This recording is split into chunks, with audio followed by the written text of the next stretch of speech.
This is Power Athlete Radio.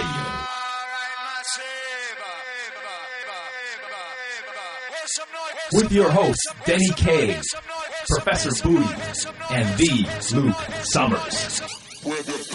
And now, toes forward, hips locked, shoulders set, and retract those scapulars. It's time for some knowledge bombs.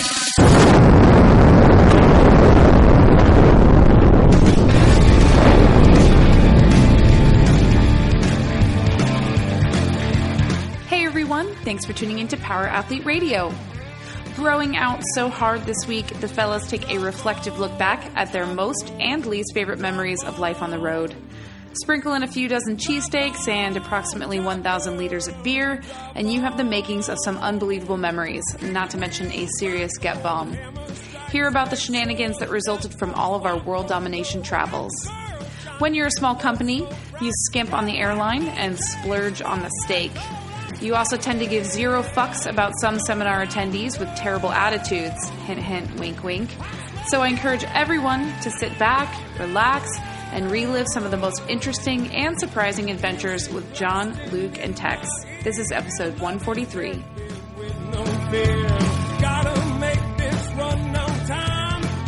Power Athlete Nation, what is up? You got Luke here. You've got John here. Tex, say what's up. Yo. If you've tuned in to be enlightened with some sort of strength and conditioning knowledge bomb, you might as well tune away now. Tex, John, and I are just decided that, hey, we're going to sit back and rap a little bit about adventures of traveling for the seminar staff. Tex has a list of things that we're all going to kind of round table and just chit-chat, shoot the shit. And it will be entertaining. I can promise you that. So stay tuned and feel us out. And I guess a little public service announcement. If you listen to us on an iPhone or an Android or through headphones and you listen to Power Athlete Radio and you enjoy the experience, take some time, head to the iTunes page and leave us a review. Let us know if you like it or not, because we've got some asshats on the review section who rated us when we were still trying to figure out what a podcast was before Callie taught us anything. And we were filming in my mom's basement next to the furnace and the sound quality was shit. So even though we don't have the best sound quality, we probably still do have the best hair, best shoes, and best content, not to mention probably the most impressive lineup of guests. That's true. We do by far of any podcast, and I've listened to one podcast other than our own. No, I've listened to two. I listened to Neil Tice. Star Talk. Yeah, Star Talk, and also Joe Rogan, but I only listen to Andy Stumpf. Joe Rogan doesn't count. No. Well, because he had Andy Stumpf on, not me. Yeah. So fuck that noise. And it's fucking, he's like a proper. Yeah, he's got a real deal. Yeah. So that should be for the 6 listeners out there, 10 listeners maybe, give us at least 10 reviews. And if they're not 4-star, don't bother. Yeah, just go all 4-star, go create a couple accounts, make them email accounts, like us from those so that, we get numerous things. Anything we can to get some more stars. But, I really like the topic of conversation today. I mean, I guess I'll give some backstory. CrossFit football was started in 2009 at the request. It was kind of, similar to, I think, when Moses went to the mountain and God gave him the 10 commandments and handed it down. I got a phone call from, Well, Greg. it's the 11th commandment, isn't it? Well, it was actually Greg Glassman. And Thou shalt create CrossFit football. So he came down. He asked me to do it. So I basically carved out my own tablets, and I had to take a pilgrimage to Arizona to present this to him. And at the request of his wife, who at the time when Greg was married to Lauren, Greg was excited and he kept looking around and be like, so what do you think, honey? And then finally she gave me like the nod. And at that point I could leave and go start CrossFit football. Shortly thereafter, I had to create a website, a program, the whole deal, launch it. And as soon as we launched, I got an email, you have to have a seminar. This is going to be an SME. We got to be able to start seminars. So I sat down and started designing a seminar. And I invited some very, very sharp, some of my best friends to come and present. One was Andy Stumpf, Kelly Starrett, Rafael Ruiz, and some other guy that I was working with at the time, and asked him, said, hey, you know what? This is what I want to do. These are the pieces that I need you to teach, and I need you to be a part of this. And everybody said, great. The weekend we booked it was actually Valentine's Day weekend, and Andy had a commitment with his wife, so he bitched out and couldn't come. It's pussy. Totally pussy.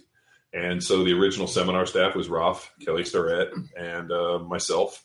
And we showed up and did the seminar, and it was great. And CrossFit got so nervous that I was going to pull Starrett in, they gave him his own seminar. So little known fact that actually Mobility WOD and Kelly Starrett's own seminar, which he had pitched CrossFit for years and they had no interest in doing, instantly materialized the minute that they saw that I was going to pull him in and start using him the way that, exposing him to the world. And he's gone off and had, just a little bit of success. Yeah. So he's done well. And we created that seminar, and it was this deal. How flexible do you think Kelly's butlers are? His butlers? Yeah. Doesn't he have like a butler to stretch him and a butler to cook for him? Yeah. Well, I mean, it's just, I don't know if it's butlers. I just thought they were actually little gnomes that he's collected from around the world that kind of go around. Like anybody that's seen the Harry Potter, I just imagine it's like Hobby the house elf is what Kelly actually has in his house. So fun fact, John, I don't know if you know this, just reading through Super Training, and they call flexibility suppleness. So I just kind of stumbled upon that, and I didn't know if you knew that. I did not know that, and I'm not surprised. I'm surprised I'm not surprised. So, but that's the way that the original deal started, and then we proceeded to teach, hundreds of seminars all over the globe. We taught a bunch here in the United States, and our first international seminar, for anybody listening, do you guys know where it was? First international? Yeah. Do I know this? Have you told me the story? Yeah. Is this Japan or Norway? Norway? It was Norway. Yeah, Norway. So I get an email from these guys that are like, hey, we want to book a seminar for CrossFit football, and we want to bring you to Europe. I said, sounds great. I'm there. We're in. So I send them the request form. They send me all the information back. I submit it. Boom. We book it. Perfect. All of a sudden, 3, 4, 5 weeks out, we started booking the seminar, and we had a seminar in I think we were going to do Sweden after that. All of a sudden I'm booking stuff with my wife, and we're looking at it, and she's like, do you know where you booked this seminar? And I'm like, yeah, it's in Norway. And she's like, do you know where in Norway? I was like, Norway? No, Norway? I mean, is it a big country? She's like, dude, you booked this seminar in the Arctic Circle. And I'm like, really?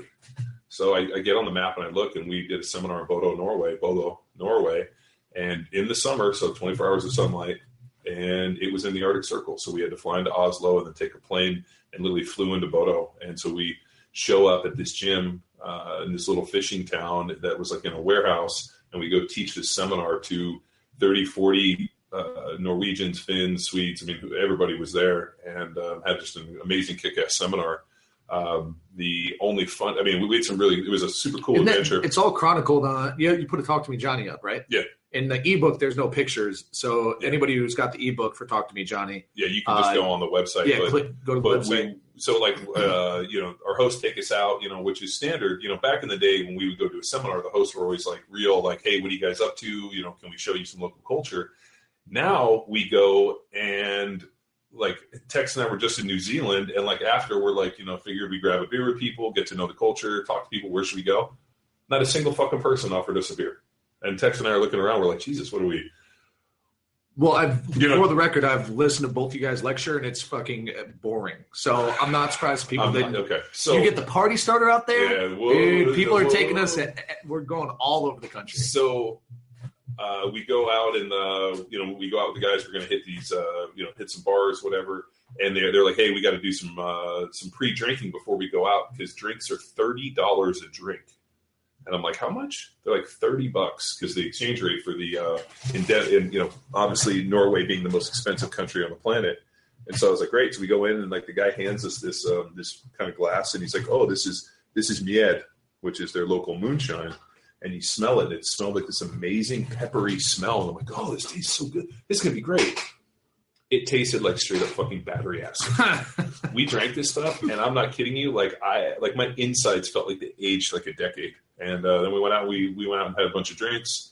The sun did not go down, which was kind of weird, because you like walk outside at like 3 a.m. and the sun's still up, like it's like dusk. And taught some more seminars. Got to see some pretty amazing things. Got to see the world's biggest maelstrom, which is like a big.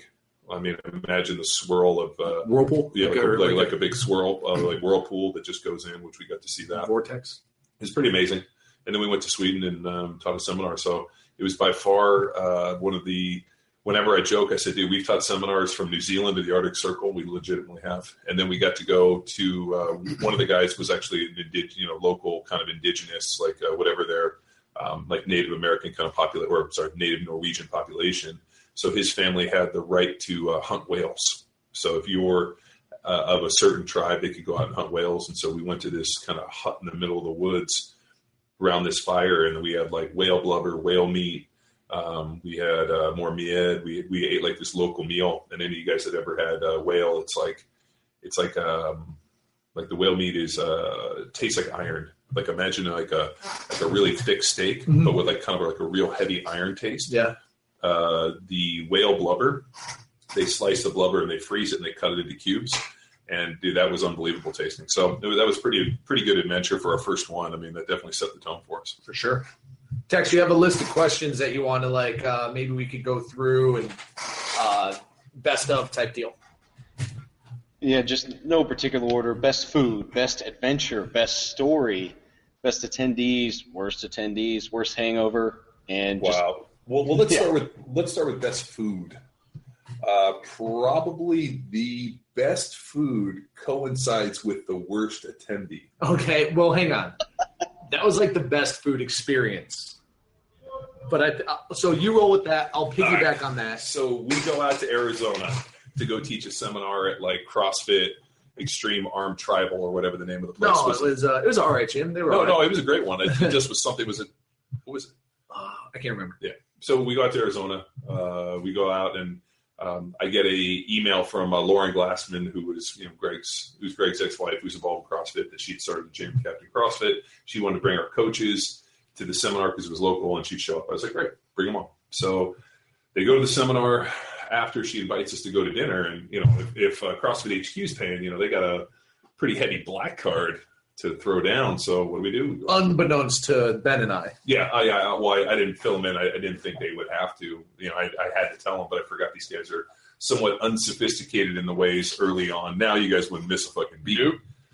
So we go out and we sit down at dinner with everybody, and the guy comes around and, he's like, taking orders, drinking orders. We get some drinks, and I ask him, like, oh, can I see your wine list? And so he hands me a wine list. I'm like, do you have the reserve list? Which, for those of you guys that don't know, a wine list, there's always a second wine list called the reserve list with all the really high dollar bottles. So we get the reserve list. We start ordering some nice wine. The guy comes around, and the first question I ask, do you have any specials? And he goes, yes. As a matter of fact, we do. We have 40-ounce bone-in Kobe tomahawks that were, $240 a person? Yeah, flown in overnight. Yeah, overnight from Japan, $240 a person. They're usually good to split with like a couple people for the table. And we're like, oh, that sounds good. I'll have one of those. Yeah, and then so then the guy comes over to Ben and I, and I'm looking. I'm like, I'll have the sirloin, the 8-ounce sirloin. John's like, no, we won't.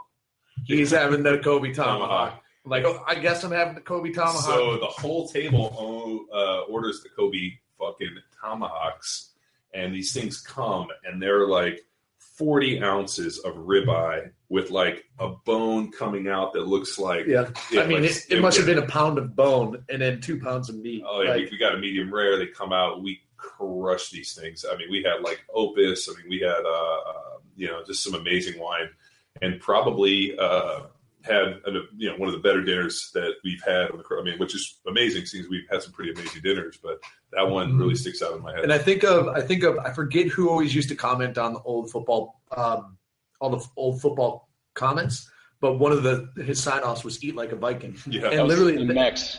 Was it Mex? Yeah. Because we were drinking these huge goblets of wine and we're at a fancy restaurant in fucking like t-shirts, and I always imagine that's what Valhalla is like. It's like we're just like crushing. John just like Ben and I are trying to cut our meat off of the bone, and John looks at us like, "What the fuck's wrong with you?" Like we're trying to be, exercise some etiquette, and he fucking grabs the bone and just like gnawing on it, and we're just like, "Okay, that's inbound." So we start to fucking gnaw on it. It was like so epic. People were looking at us like we were circus animals. So that was an epic experience. But I'm going to say my favorite food experience on seminars is whenever we've gone to Austin.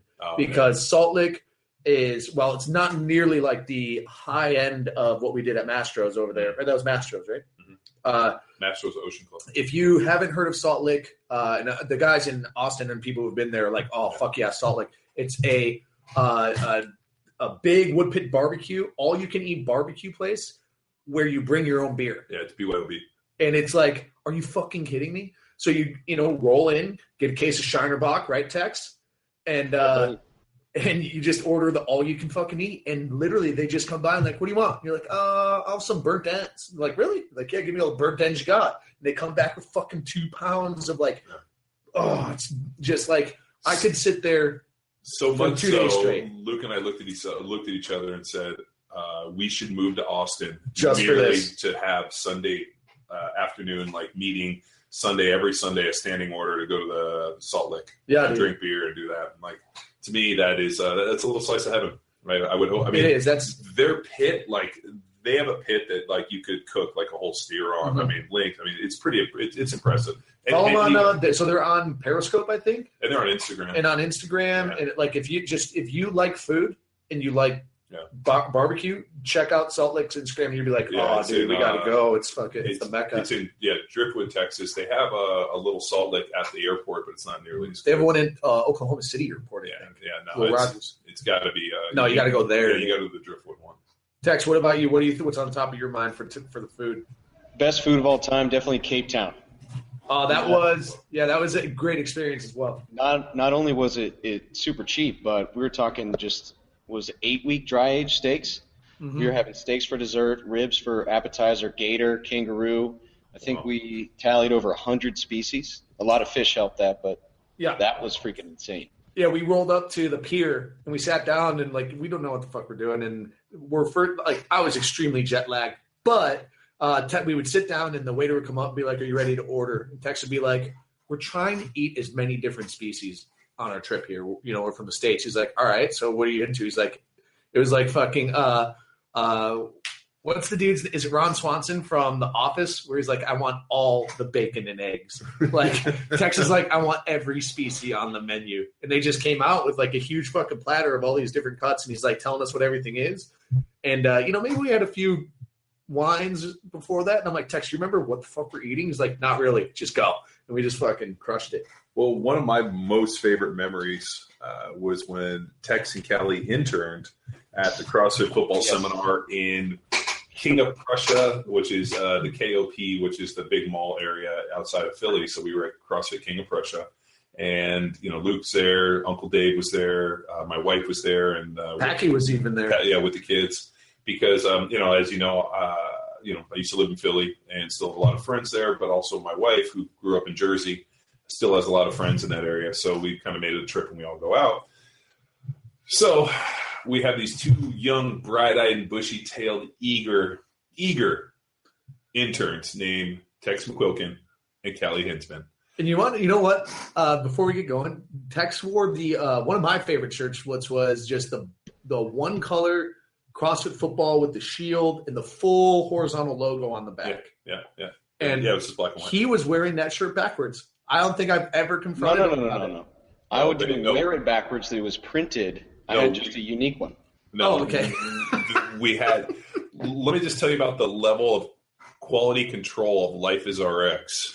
They printed half of the shirts wrong, and I got them, and they were like, "Well, you can still sell them, right?" Yeah, it's a different product. Yeah, it's just a different one.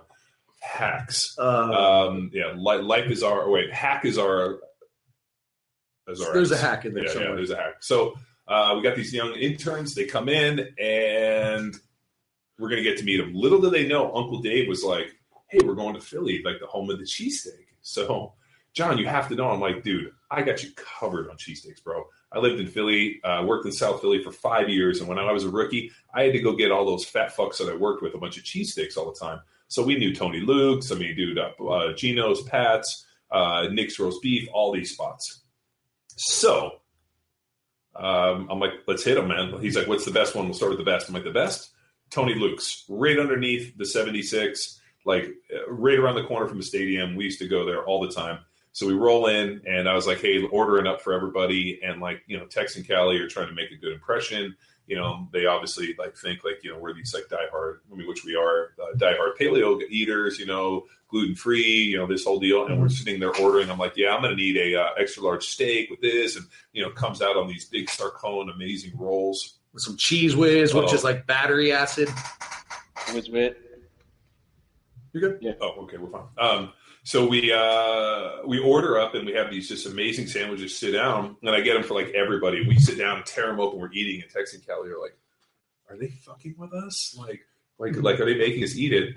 So we get done, and they were like, "Where are we going now?" I'm like, "We're going to the next place."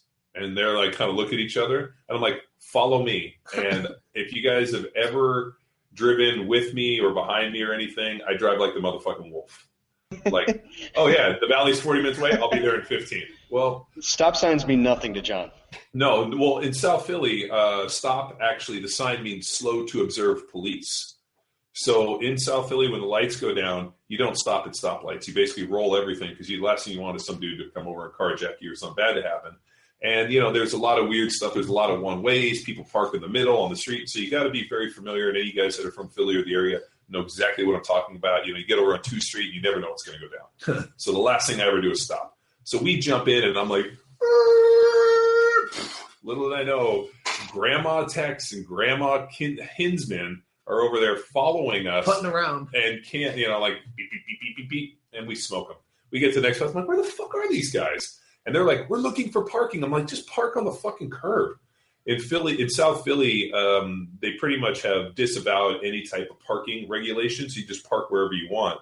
And as long as somebody doesn't park and block you in and you don't know who they are, you're fine. So we go out, we go Pat's and Gino's, and then we hit another one for Nick's roast beef, and just got absolutely crushed some cheesesteaks. Mm-hmm. And the whole time, Callie and Tex thought we were fucking with them as a prank, and little did they know Uncle Dave just wanted him a cheesesteak. And in hindsight, Tex, does it all make sense? It all makes sense. So you talk about 8 Mile moments, Sean. That was Callie and I's 8 cheesesteak moment. Yeah. Well, you know what? I remember looking over at Hinsman, and she was like, and I remember thinking like, and now she just fucking ripped it open and fucking mashed it in her face. I would have been like, oh. You run the company. I've been like, you're hired and it's all yours. I saw her there kind of, and she's going to listen to this, but I saw her over there pussyfooting with it, and I was like, What? Yeah. So, is there any other epic food stories? I think that. What is another epic? We had a great one in New York. Another one with Uncle Dave. Odom, Georgia, as well. We had a home cooked meal from Jay Bird's wife. Oh, fuck. Deer he killed on his land. Yeah, and then served to us. Yeah, we did have an epic deal, and he tried to give us some of his rhubarb wine that was like battery acid. We were in Savannah and had another good one. Savannah's always been one of my favorite places. We did a seminar there. But yeah, I mean, we've pretty much covered the entire globe of seminars and strung it together with really good eating. What about, let's go to a worst, and how about worst? Worst food? Well, we could do worst food. That's easy for me. What was the worst seminar we've ever taught? Well, I think, let me start with worst food. I cannot get in line with the meal options native to the UK. Oh, yeah. Like going to get breakfast in the UK, which is one of my favorite fucking meals, is like, you get your bangers, and you get a steamed egg piled on with beans. And it's just like, okay. I'm probably another. First off, for my UK friends, I like you guys. I just think the American breakfast is gluttonous, sure, but it's amazing. Dude, and Tex will co-sign on this. When we went to Germany, we always stay at the same hotel. Oh, that place is, and they actually cook all the meat on the Big Green Egg. Mm-hmm. And man, last time we were there, Tex and I had a feast. And then we went to Oktoberfest and tore it the fuck up. Yeah. I'm only sad. My only regret is that Luke Summers couldn't make that trip. The three amigos. 2016. It's going down. It's booked. I booked it with Drake. The Hofgarten Inn. We'll get some. I know. But even breakfast there. You remember what breakfast is? We had to tell the lady he better sell that fucker out so I can be like, baby, you got to watch the kids. The fellas need me. What about worst travel experience? Tex, I know that is like every cert for you. I got a few. But what stands out in your mind? What stands out the worst travel experience is that first trip to Germany. There's a lot of good and a lot of bad there from that trip, but it was like 5 legs on the way home, followed after 3 days of Oktoberfest. That's the worst hungover. That's the worst day of my entire freaking life. I had to go from Nuremberg to Berlin, from Berlin to Paris, from Paris to New York City, from New York City to D.C., and it was like being up for 30 straight hours. I lost my shit. I don't know. It was tough. We have a associate who we'll just call Bo Orlando, who's played a vital role in the organization, but is now kind of wandering the world. And he ended up crossing paths with us on that trip. And he's one of my best friends in the world, but he is a party starter. And you find yourselves in the most compromising and memorable situations with him. And it usually involves a couple liters of nice lager. So Tex found himself in the tailwind of the animal that is Bo Orlando. Dude, so when Tex and I were at Oktoberfest, these guys obviously don't know how to, we go into this tent. This is complete fucking pandemonium. And I look over and Tex where do we go? I looked for the biggest group of assholes I could find, and I was like, those are our guys. And we go over, and it's a Canadian hockey team that's over there. No, they were Americans, and they couldn't even. No, they were. It was a Canadian hockey team, but they had a bunch of Americans that were on their team. Anywho, so we found the drunk Americans because some guy was standing on a table just chugging, and John's like, "That's our guy." So we go over, and I see the waitress, and she comes over, asks us for beers, and so she brings us back these massive fucking liters, and I go to and it was 40 pounds or whatever euro, whatever it was. I mean, they were legit beers, and I tipped her out, and I was like, no, the rest is for you, and she looked at me and was like, are you sure? And I was like, yeah, you're doing a great job. Please just make sure you bring it around. You would have thought that I saved her baby from a car accident, because at that point, she was whatever we needed, we were there. As soon as my beer was coming down, she was handing me another one. All of a sudden, they clear the place out because they got to bring in the next group of people. And so right at the change, she goes, I got you. And she literally got us at a table. Oh, nice. And brought us lunch. I mean, we didn't pay for anything. Yeah. But just because that tip, and next thing you know, we're there. And my only regret, Tex, for Oktoberfest is that we did not buy lederhosen and we're not in outfits. 2016. You can't find lederhosen for your size. No, there's some big fucking German guys. I think what we do is we try to find outfits here, get them all ready, and when we go, we just straight up rock the outfit. Power Athlete branded lederhosen. Dude, Power Athlete, I want the sock, the calf koozies, whatever you call those things. Yeah. Dude, they're at first we kind of got there and we're like, it's kind of, and then all of a sudden we rolled in and the girls are all in their traditional outfits and the guys, and we were like, dude, why aren't we in lederhosen? Yeah. So that was a regret, but we tore it. We were tearing it up pretty good, and then I can't. You had to go home at 4 a.m. Then we had to go home, and then the best is we missed the train and still had to take a cab. What's your worst travel? Can you? I mean, I know you've been you're a war tested veteran here with hundreds of legs, but what my worst flight. Power Athlete Nation, we are interrupting your regular programming to bring you the launch of Form Collar. We've worked with the team from Form Lifting to develop what we believe is one of the most essential training aids for any coach or athlete.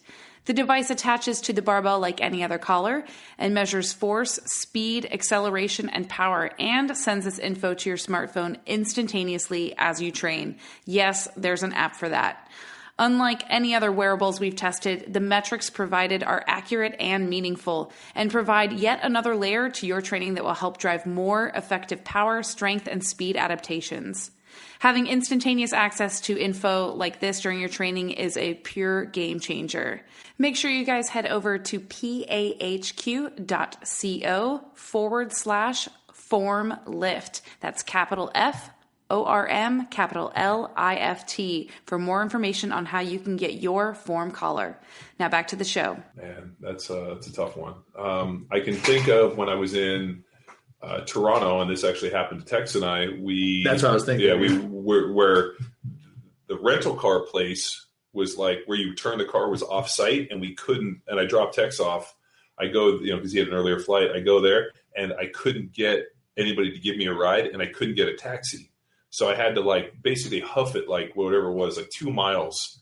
I'm I got to be on this plane in 30 minutes, and I'm 2 miles, and I'm trying to flag people down. There was nobody there, the whole deal, and so I end up hoofing it there, and I get there running, get my ticket, go up, and they will not let me on the plane. Mm-hmm. And I'm like, oh. So I had to go back, get a place, and Texas they canceled my flight too. I was like, son of a bitch. So we had that, and then flew out the next day. So that one kind of sucked. But I think probably my worst trip was when we did Denmark years ago. My wife booked the seat, and I got an aisle, and then when I got there, they upgraded me to from coach to whatever, business or whatever. Yeah, well, the mid premium. Yeah, not first class, but kind of that extra legroom. Extra legroom. And they fucking put me in a middle seat. And I'm like, fuck, I'm in this middle. And these dudes sit next to me that was this 350 pound, 5'10" German dude, and then this other guy that's kind of tall and lanky, and I'm stuck. And the German guy literally turned to me and did this and coughed on me for 14 hours straight. And the whole time I'm like, I'll make it. So my knee's killing me, my hip's killing me, and all of a sudden I get off the plane. I'm like, man, I don't feel so good. Sure enough, I end up getting sick, and that was when we taught in Denmark at Butcher's Garage, which we had seriously 60 fucking people at.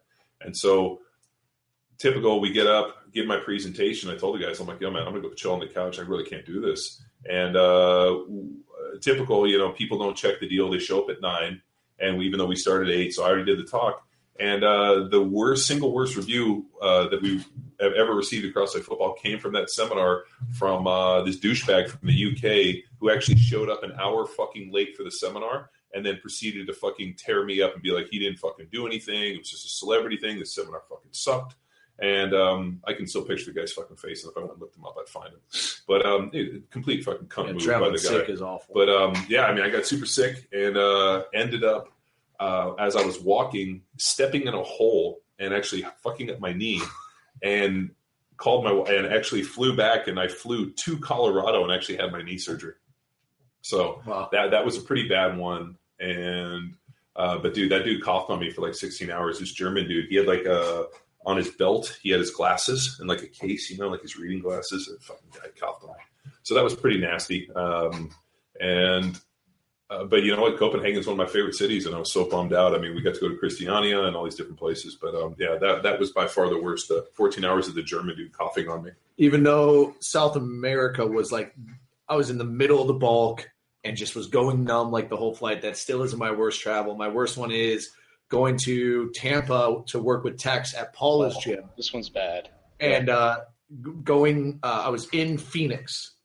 And I landed in Phoenix, had a 4-hour layover. I remember you called me hysterical. Yeah, and I decided to go to the lounge. Go to the lounge and work. And it was in the middle of putting up the paywall on the site. So I was just doing a whole bunch of stuff on the site and just so much free coffee and a couple of beers. And I'm looking at my computer clock, assuming it updated, or I guess it didn't update time. So I was off an hour, and I go to my gate. No one's there. Long story short, missed the flight. Go to customer service. They're no help because it was a holiday weekend, wasn't it, Tex? Was it? Or I can't remember. Every flight was sold out on that carrier, on United Airways. So I called you and Kate to see what to do, and you're like, just fucking get there. So what does a guy do when he's really in trouble? Call my mom. Mom's a travel agent. I'm like, Mom, find me any flight that will get me to fucking get me to Tampa ASAP. And she finds me a flight that's routed. It's a red eye from LAX. So I got to fly I flew out of Orange County to Phoenix, from Phoenix to LAX. When I land in LAX, I'm boarding the plane, and they fucking shut down the terminal, and security comes and rushing in because it was in the midst of airport. There was a lot of airport bombings and shit. So they're like, somebody bombed the airport. And I'm like, one, I'm going, fuck. I'm leaving Tex to the seminar. And two, I'm like, I'm in a fucking huge airport that's potentially being bombed. Wow. Turns out that somebody just crashed into a guardrail, made a loud noise, and dude's like, that sounded like a bomb. And then it was like a scene out of fucking Meet the Fockers, dude, or Meet the Parents. So once they shut this whole thing down, I have to get to another terminal. They decide to just keep my terminal on lockdown in case of any suspicion, which I totally respect because, like, I think that airport security is paramount for sure. But they now have to search everybody in the airport or in that terminal. So then I get through, and they're like, I tell them my situation. They're like, you have to go to custom services or special services. So anyone who's stayed in the special services line in a fucking terminal for a carrier knows that is a death wish, and you were there for 3 hours. So what I ended up doing is I just went to security gate, and I'm like, oh, I lost my boarding pass. And they're like, oh, okay. And I'm like, but I'm about to miss my flight. And then they just fucking escorted me right to my flight. And that sucker, thank God, was delayed for 45 minutes.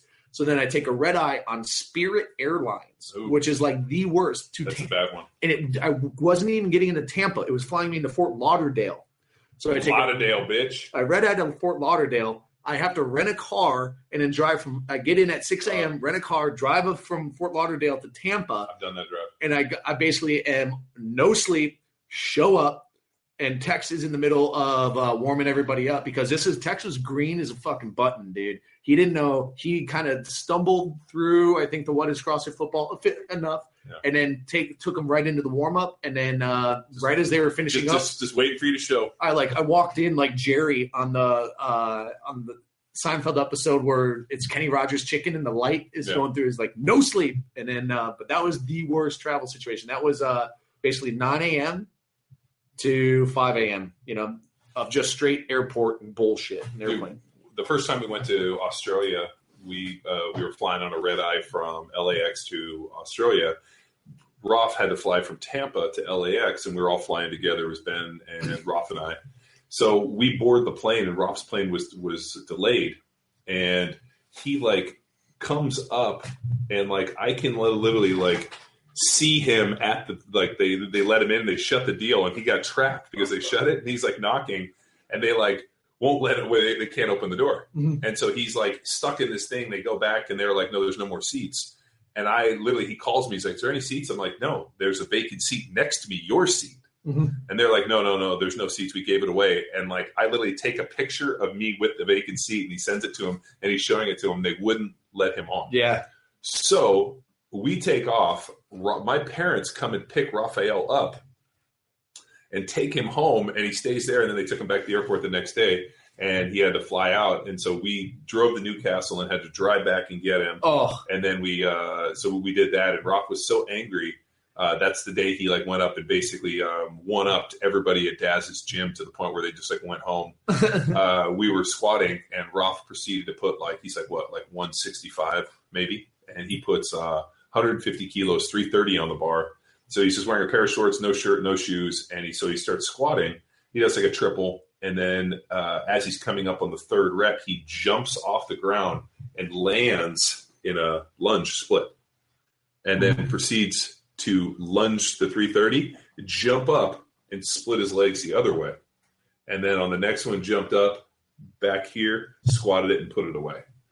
And these dudes are this dude just basically did a squatting jump split lunge with double body weight. Yeah. It was nothing. At that point, Daz's guys are like, yeah, we're just going to go home. So they just went home. And the legend. That was by far the biggest one-up I've ever seen. What else do we got, Tex, on the best worst? Worst attendees, did we already say that one? No, we haven't. Okay. I'll have to think about this one because I think everybody's great. And I'm not pandering. I just truly believe that. The actual, probably the most uncomfortable, worst person I've ever worked with at a seminar was actually Lauren Glassman. So she came in and bought us an amazing dinner, and it was pretty amazing. I mean, the fact she had a barbell with 45 pounds and then 10 pounds on the other side. So she had 65 pounds on a bar. And she couldn't squat the bar. One, she couldn't stabilize it, and she couldn't squat. I mean, literally, her squat was so bad, it's the worst squat I've ever seen. And I remember thinking, I'm like, how can the creator of CrossFit be this bad? But you know what? You got to think, a bunch of kids, been out of the gym. So, I mean, I give her, the benefit of the doubt that, as a mother and, kids and that, I mean, she's probably been away from training. Or just early in the CrossFit game, I mean, basic barbell wasn't a huge part of it. So never developed the skill. Never developed the skill. So see, I'm thinking she wanted to get better, but in terms of straight up performance, it was rough. So are you like, when you hear worst, you're thinking of like skill level or mover? I'm thinking like the least receptive and most combative. Yeah, I mean, so back in the day, we used to have some people that were somewhat combative early on, and I think what was really good for me was to really have people not only call me on things, bring it out. I mean, our original seminar, the very first test we had, Roth gave up and was talking about sprint mechanics, and Brian McKenzie was there. And, Brian's a post guy, and, Roth's more of a, toe up, knee up kind of, sprint guy. Dive, drive. Dive and drive, which, is pretty much how the world sprints, and we understand it, and how every Olympian and every professional athlete sprints. And, Brian, who is, was a high school water polo player, ran, I think, a couple long distance races, and, big in the pose is, there's a lot of argument between the physics of running. And so Roth's getting up there talking about it. McKenzie fucking basically, has a hysterical hissy fit that how dare, somebody get up and teach something contradictory to what he had. So he basically went full bitch mode, pulled himself out, sat in the back all crazy texting, and basically was, probably the cuntiest fucking attendee we've ever had at a seminar. And that was my first one. And just basically, and here's the thing, man, if what you do, if you are so on the island with what you do that you can't listen to another person and actually like understand what they're trying to tell you, then you need to unfuck yourself. Yeah. Like that is, and you know what? And then also be disrespectful enough to fucking, act like that at our seminar. Yeah. And he also too, we used to do banded resisted runs, couldn't do a resisted banded run. Mm-hmm. So we would hook up the band, and he was literally just running in place because all he was doing was picking his foot up. He had no ability to drive his quad and do anything. So, I mean, physics works if you just lean and pick your foot up. But if you actually have to drive against some form of external resistance like a band, you can't do it with the pose. Or you want to accelerate faster than that. Yeah. So, and it's, I'm sure he's got a long list of, accomplishments of people he's worked with. But at the end of the day, like, you have a guy like Raphael who has coached Olympians and worked at the highest level in terms of sprinting, running, and himself was ran the Texas relays in high school and ran in college. And, when I met him, he was training Olympic sprinters and, hot hurdlers. And so, opposed from a guy who was a decent water polo player in high school, I guess. So, but that was pretty telling, especially about my early days with the seminar where, or another interesting one was we had, at that first seminar in Australia, we get up and, we do the programming, and we ask for guys to get up and present their programming. And there were 4 dudes there that were at the seminar that were rugby, Aussie rules football guys. These dudes were every bit of about 6'5", about 225, 230 pounds. And these dudes were probably the most shredded athletes I've ever seen in my life. Like, the dudes took their shirts off, and I was like, that dude has a muscle I've never seen. Yeah. Like, the guy had like an extra muscle in his oblique. Like, they looked like pro bodybuilders, but more shredded. Obviously these guys were, not only, super high fitness level. Obviously on some drugs, but who cares about that?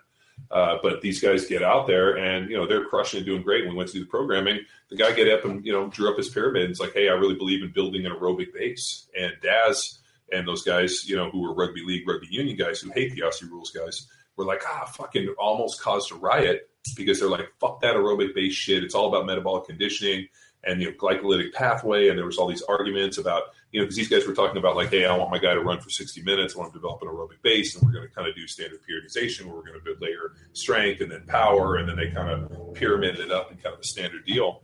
And Daz and these dudes were ready to kill these motherfuckers. And we almost had a fight in the middle of this thing. And I was like, whoa. Okay, hey. Just because what somebody else is teaching is different than what you teach, the last thing you want to do is motherfuck it. What you want to do is understand what they're teaching.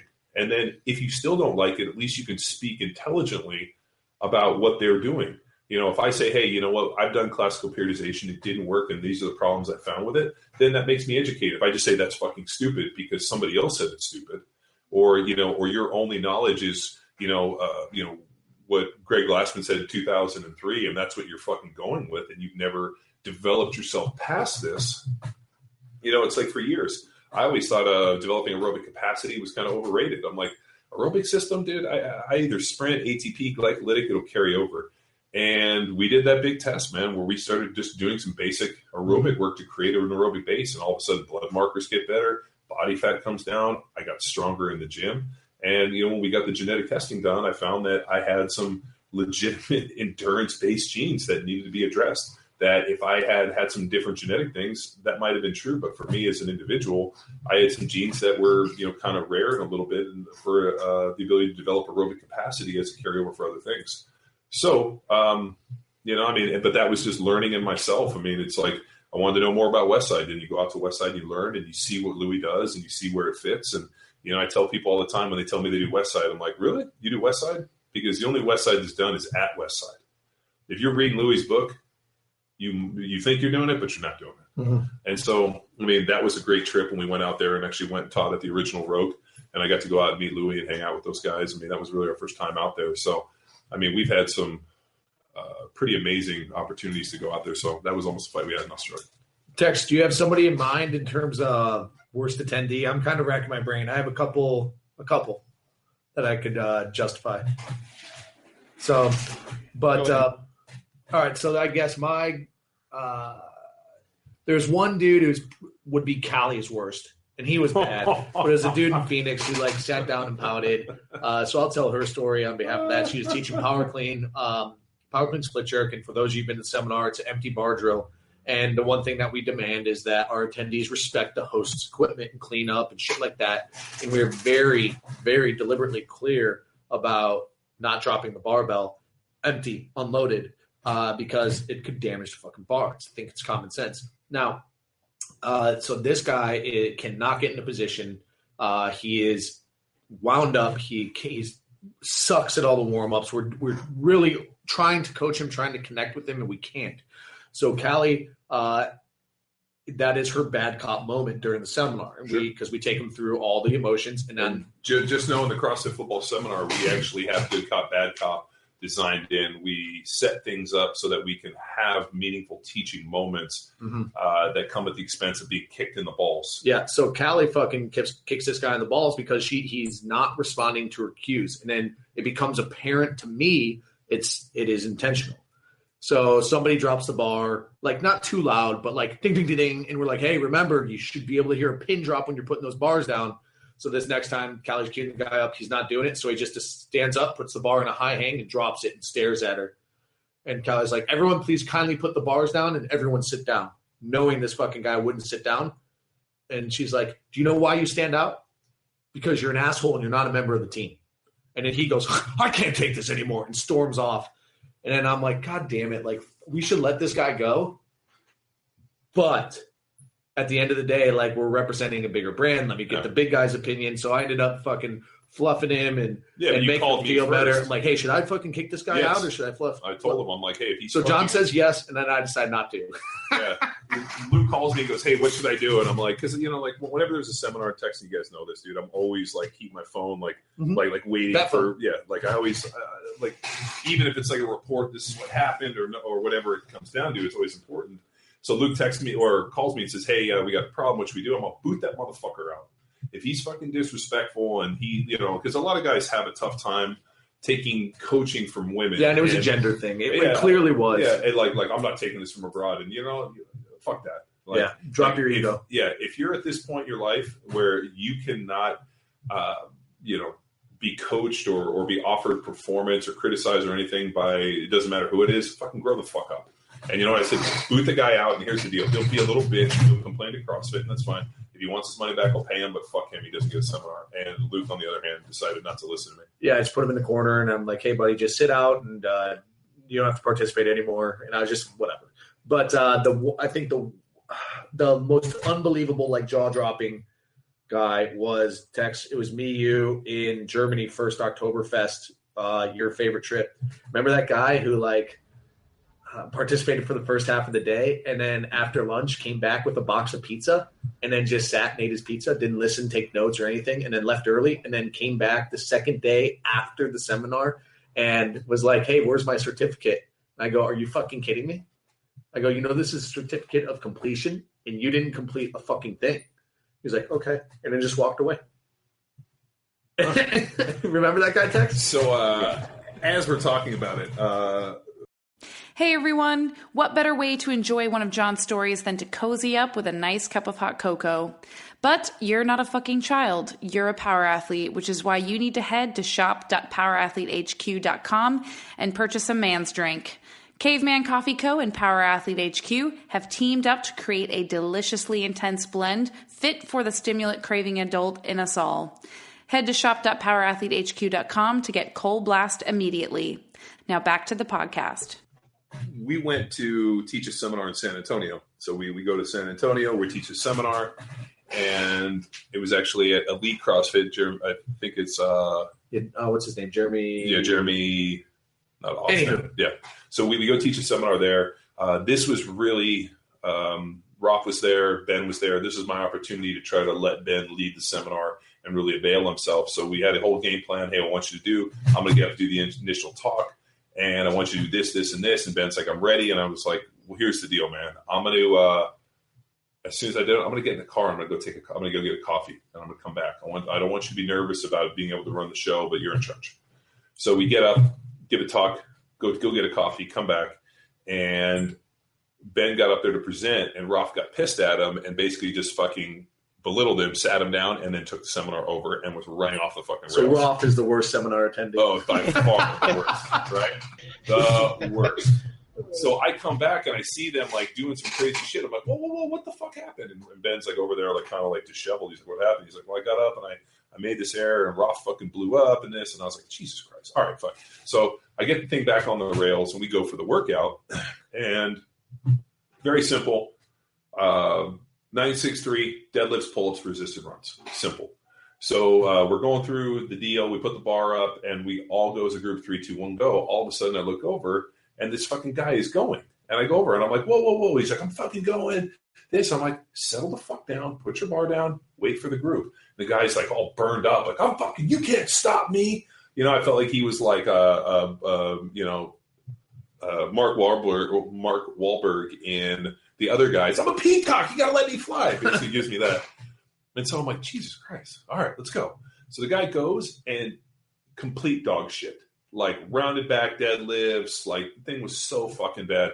And his partner, who is by far my most attendee, was driving a yellow convertible turbo Porsche. And the license plate, Por Vida for life. Mm-hmm. So good old Por Vida, when we went around the room, turns out he's a nurse, male nurse. Mm-hmm. So as we're going through the deal, he's supposed to be coaching up his guy, and I start yelling at him like, dude, your fucking athlete looks like dog shit. And he's like, oh, he says something to me, and I was like, hey, Por Vida Nightingale, pull your fucking head out of your ass and get this guy on his fucking deal. And the guy like looks at me, and at that point he's all like fucking burned up, dog shit. I go over and I'm like literally, I'm like trying to talk to these guys. I'm like, dude, this is not the standard we're going with. I explained the standard. You did not meet the standard. What's the problem? So, and the guy like cops me some attitude. And so his partner, who he handed the band to coach him, I snatched the band and I'm like, you know what? I am coaching you. So let's go Por Vida Nightingale. So the guy looks at me and he's like, okay, no problem. And he goes, hey, can I do, another warm-up rep just to get ready on this deadlift? I was like, yeah, pull a warm-up. He goes down, pulls a warm-up, pulls about 2 inches off the ground, and then starts yelling that he hurt his back and proceeds to lay down on the ground. Didn't do the workout. So he basically bitched out with a fake injury. Love it. And then at that point, Por Vida Nightingale was extremely hostile towards me. And that's when we were doing the nutrition talk. And he asked me, what about native foods? I'm Mexican. I grew up on a diet of rice and beans. Why are you saying those are bad? And I'm like, well, based on your performance, nobody should eat rice and beans because you were by far the shittiest fucking attendant we've ever had.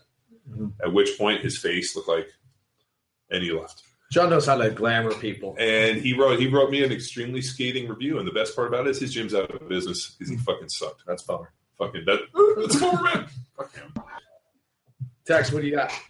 I had to dig a little bit to find this review here. So the worst attendee I ever had, his name was Masks in the review. Is just Big Daddy. So we had a few conversations about this. But just pulling the review, I don't know who it was. So I say he's the worst attendee because he didn't, say this to my face or leave his name. But he said their concept of the athlete, it sounds elitist. if I knew all we were going to do is warm up drills during the seminar, I would not have attended. I don't see the cert being around much longer. So the guy didn't leave his name. I don't know who he was. And well, he did leave his name. CrossFit just blacked it out, which makes me believe that the Borg has done something more to disrupt something. But I remember getting that one, and I had to. Well, contrast that with literally. Okay, so let's say we have 20 people. We tend to get 5 to 10 reviews. No, we don't. We get one, maybe Okay. Yeah. Well, I'm sure we do get reviews. They just don't always get forwarded to us.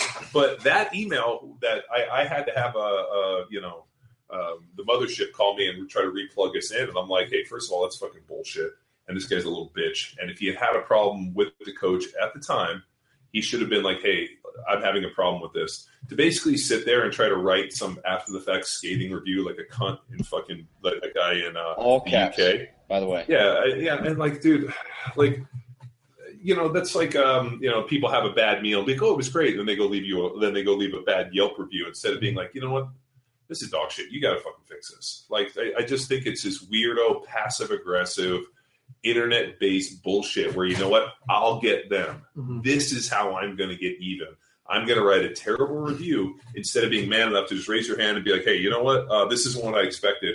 Why are we doing this? And really confronting people, because I firmly have to believe that if you're going to pay money for something and you have a certain expectation, you need to be able to express yourself for that expectation.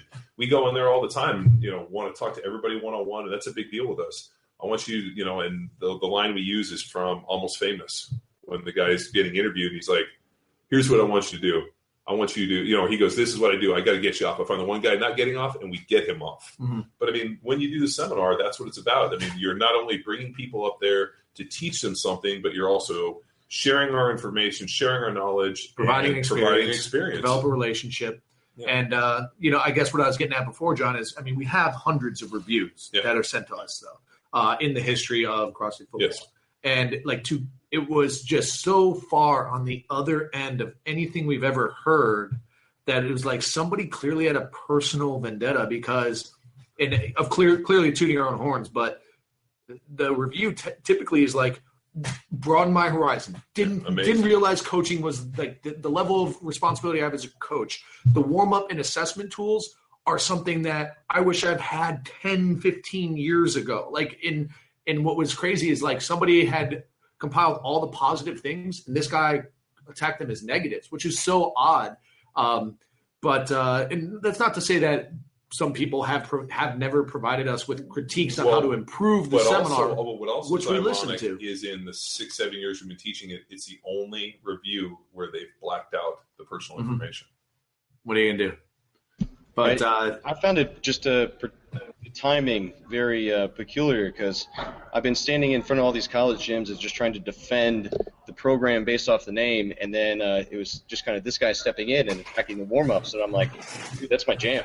The warm-ups are absolutely everything, and then the connection between the weight room and the field, and I've been defending that for freaking 2 years, and I had this kind of guy who's very limited in understanding then just directly attack that one thing. Yeah, no, it's pretty upsetting. I mean, you put a lot of work into something, and then, as a consumer, but the thing is the whenever we tell someone to critique us, we say there was nothing we can glean from it to improve the experience. Exactly. Other people, would say oh, it was too long, it was so much work, I was fried. So we've tried to scale that accordingly. Remember when lunch used to be at 2? We've changed the whole layout so people could eat based off reviews. We missed lunch one time. So lunch was supposed to be at 4:00, and I was like, well, let's just finish. We got done at 6, and people didn't get to eat, and then they were so upset. Yeah, so it's I was like, hey, man, just fast. Miss a meal. You'll be fine. We do it all the time. Tex, so let's bring it back to Positive Town. Tex, on your notes, what are some Positive Town moments we could share? Best adventure, if it's radio suitable. Ooh. Best adventure. Oktoberfest would have to be up there. That was pretty cool. It is, but because it was I got to get out there with my buddy Tex, my buddy Bo, Stevie was there.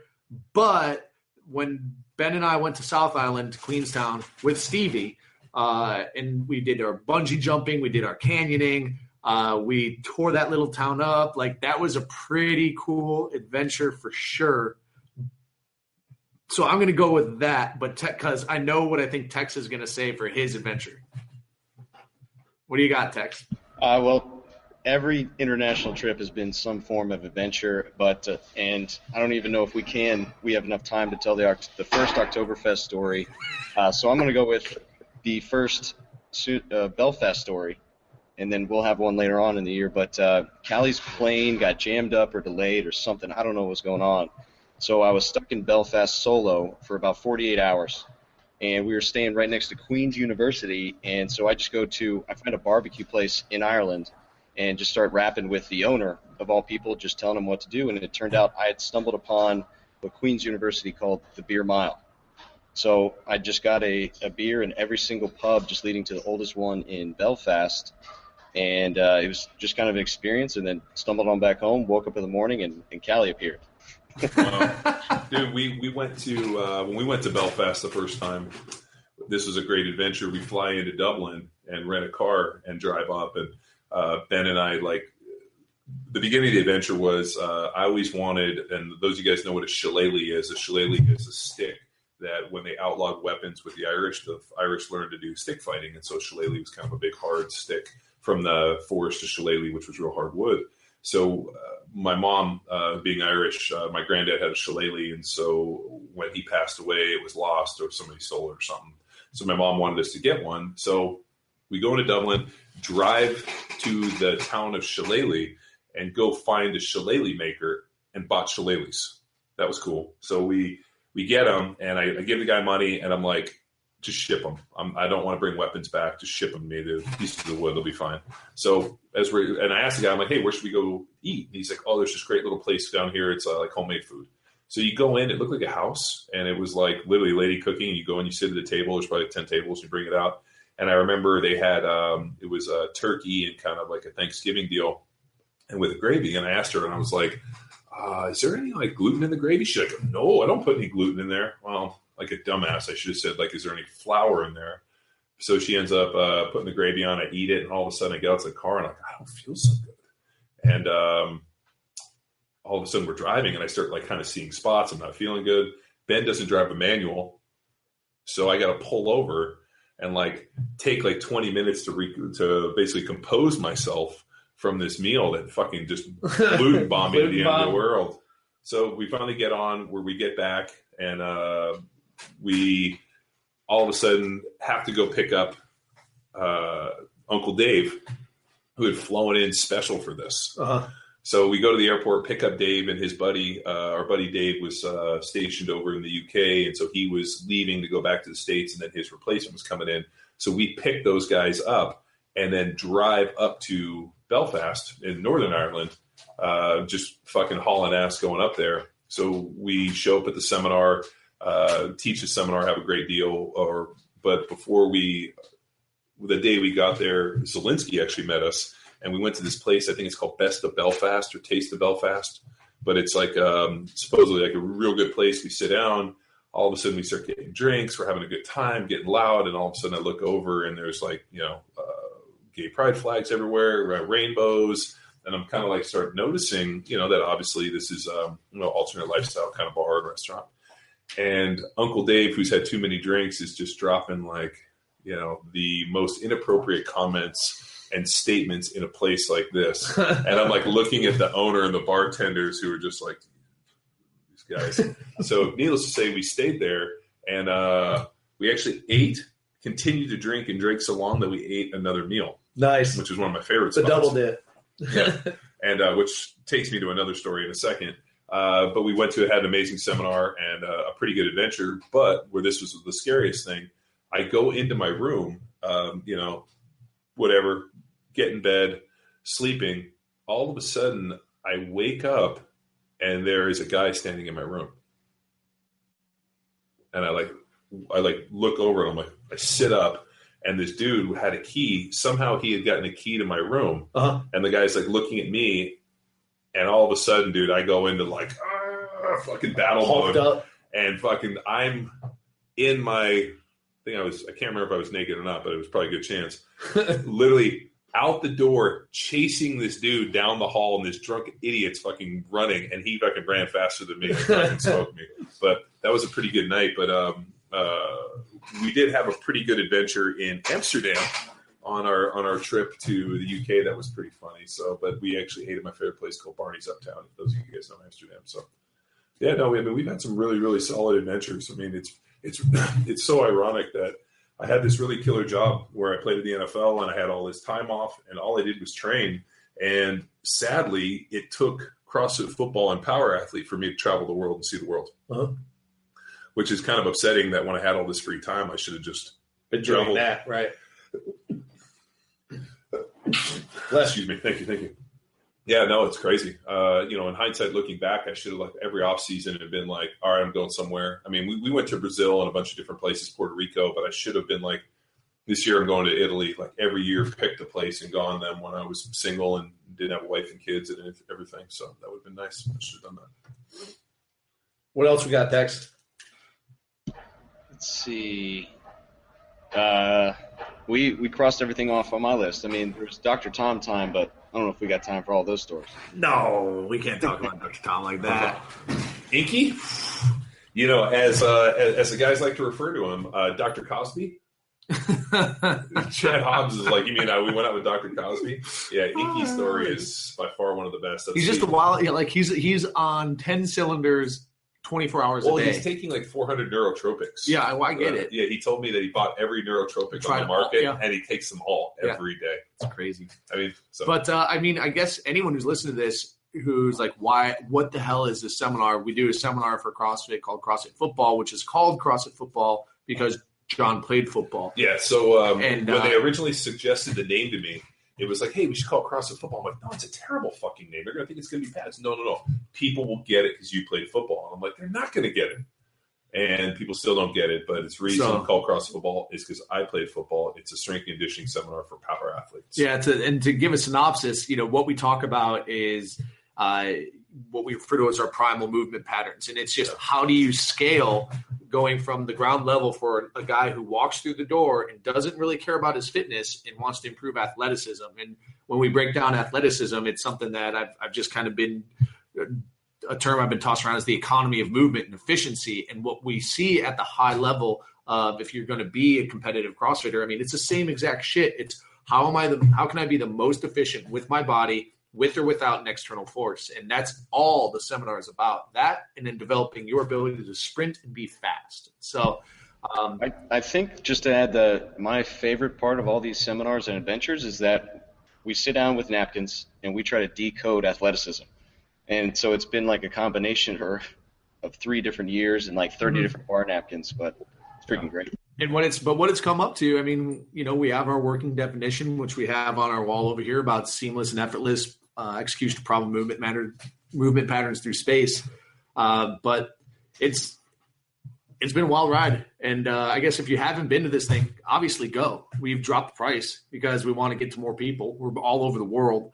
And if you've been to it, I don't know. If you have an idea, come again. Or if you're like, hey, you guys should do this, then maybe we'll do that. You can just tell us. Or maybe if you want to be part of seminar staff and travel the world and basically have cool meals and have a good time, you should always approach us. And we're always looking for able-bodied, intelligent, good coaches with a thirst for knowledge and life. And that's what we're all about. And originally, our original plan, which has since been improved, was, hey, here's the deal. Tex, Callie, you're going to have to give up everything, come out, and learn for a year and a half before you can get a first swing at running a seminar. No, we don't do that anymore. So what Tex has put together is what we're calling, I guess, a code name is Power Athlete Academy. So we got like 10 people in there now, which, it's an attempt at accelerating the learning curve required to become what we would consider a master coach and part of the seminar staff. But that's something we're tinkering with right now, which is like an online academy. It's fucking so rad.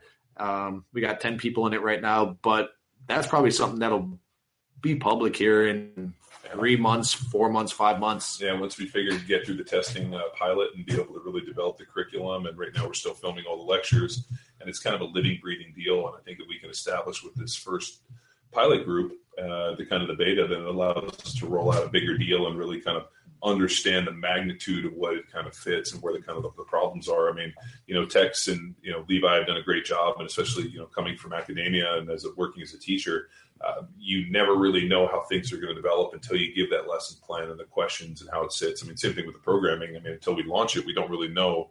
I mean, I can foresee things, and then I'm completely blown away by what people come up with. Yeah, there's no crystal ball. Well, there isn't. I mean, who would have thought that, that one of the obstacles like we laughed about the other day, that the translations of some of the texts from English to Spanish would be a huge barrier. I mean, you would just assume that, those would be good, but then you realize a lot of, the English language is so fascinating, and that there's so much inflection and applied information, like even in the statements, that, it's sometimes confusing for people. So, but, you know what? I mean, dude, like Kelly and I had an amazing time in Madrid. I mean, dude, like we had one of the best meals we've ever had. I mean, and it's so funny that I actually rate the countries and where we've been based on the meals. But I mean, Tex and I had this killer adventure in New Zealand where we drove to like the coolest beach we'd ever seen. And we're like, fuck it, let's go body surfing. And the water had to be 45 degrees.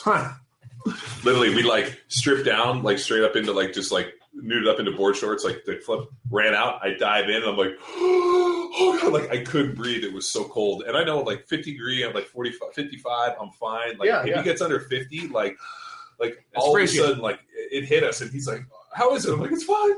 And dude, had just a great adventure with that. So we definitely had some great ones. But our goal with this seminar is what Texas put together, like a nice little statement about the goal and mission statement of the whole academy deal. Yeah. So once he's ready to fucking unmute, we're going to save that statement for the unveiling, but just simply put, accelerated education. Yeah. Beautiful. Awesome. All right. Well, thanks a lot, guys. See you next week. Now it's time for you to empower your performance. As always, we are vetting the tools you need to improve your game every day. Tools like Form Lifting Collar and everyone's favorite stimulant, Cold Blast Coffee, a beautiful marriage of power athlete intensity and caveman coffee co. craftsmanship. To find out more about these products, head over to this episode's blog post on powerathletehq.com for links to purchase. Until next time, bye!